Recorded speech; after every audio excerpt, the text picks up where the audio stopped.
روکت دیتن ليه چه روکتن اینکو اسرائیل راستی وان هاتیه بمباران کرنج عالیه ایرانه و از هنا کیج ورا بحثا وان روکتان بکم کو ایران آویتنا اسرائیلی ناوی وان روکتان چیه فتاحه کو ایران دبیجه من نزدیکی 10 روکت آویتنا اسرائیل لی بیگمان اسرائیل تشکی دند بیجه پرانی وان مل عزمانان تقاندنه لی افجارا یکمینه تدیرو کدا ایران اوقاس روکتان داویجه سر تل ابیب و گلک باجار دنین اسرائیلی که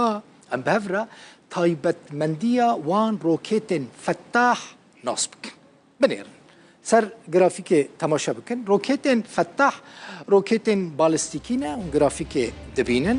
تایبت مندین سرکیان وان روکتان جوارد بیجم روکتک اتمی کیمیاییه 1400 کیلومتران دفره يعني العزمانان اوقاس دچه 15 جاران جدنك لستر دقي هدف اخوه 16000 حتى 18000 كيلومتران ده ساعته كده دچه 13 متريان اف روكيتا فتح دريجه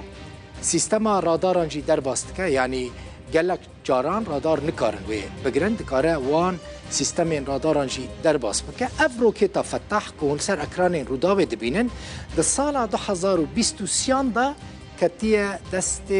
ارتشا ایرانه و دو جی ایرانه به وان روکتان کون سر اکران دبینن ایرشی اسرائیلی کرد